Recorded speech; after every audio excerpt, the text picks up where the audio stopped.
making time. And to put it quite simply, we're just talking there about Lee Anderson,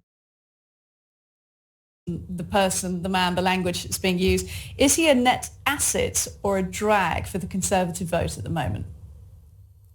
Well, insofar as he has caused controversy within his party, controversy on a scale that has meant that Mr Sunak has decided to throw him out or at least suspend him.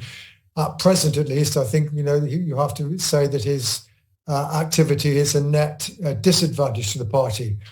But I think, we should just remember just 2 weeks ago or so, the Labour Party was being heavily criticised, including by some inside Conservative quarters, over the remarks of their then sometime candidate for Rochdale, Mr Ali, over claims that what he said was anti-Semitic.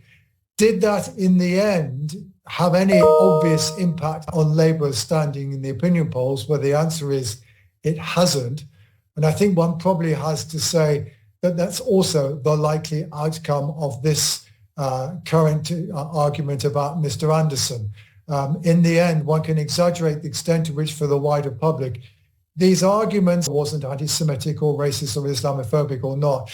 And sometimes quite arcane arguments about language, and indeed also sometimes language just being thrown around perhaps as a term of abuse rather than necessarily as a term of analysis.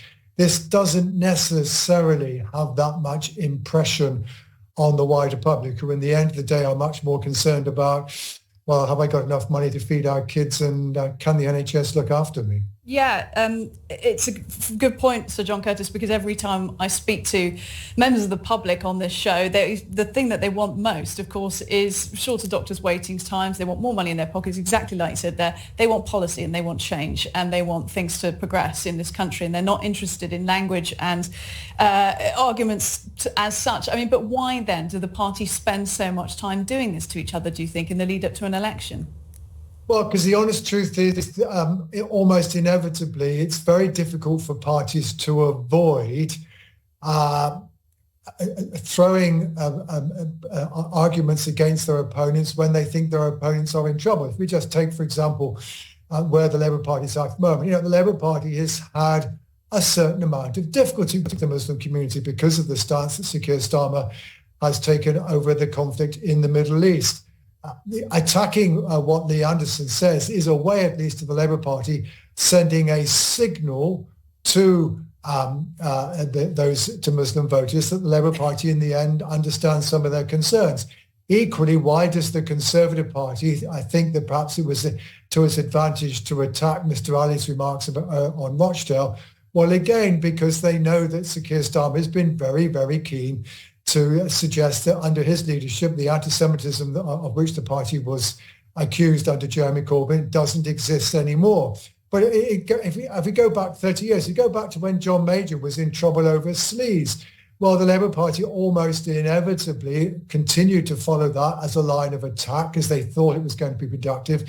And then equally, once Tony Blair was in office, surprise, surprise, the Conservative Party tried to return the favour. Our politicians do find it very difficult to avoid claims and arguments about what are often personal failures, personal difficulties, injudicious remarks by individual politicians, when perhaps the wiser path would be to say, well, to be honest, people who live in glass houses shouldn't throw stones. At the end of the day, politicians on all sides will occasionally say the wrong thing, things that we think are perhaps unacceptable, or certainly, as in both the cases of Mr Ali and Mr Anderson, saying things for which there are basically very little evidence in fact.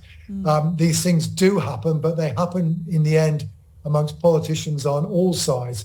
And perhaps the safer, the wiser course of action would not necessarily to be jump on the bandwagon simply because there seems to be one there that might be thought to deliver short-term advantage. Yeah, fascinating stuff. Look, it would be remiss of us while we've got you to not ask you about your outlook on where we're at in polling for the election so far. So far, when we've spoken to you, you've been quite bearish on Labour's vast polling lead. What do you feel about it now? Well, I mean, the honest truth is that we've not really seen any significant movement over the last 16 months or so. The polls go up a bit, they go down a bit. But Labour currently enjoy a polling lead of just under 20 points, and that's more or less where it has been now for a very long time. Mr Sunak so far has not made any significant progress in reducing the very large lead that was bequeathed to the party by Liz Truss in the wake of her very short premiership.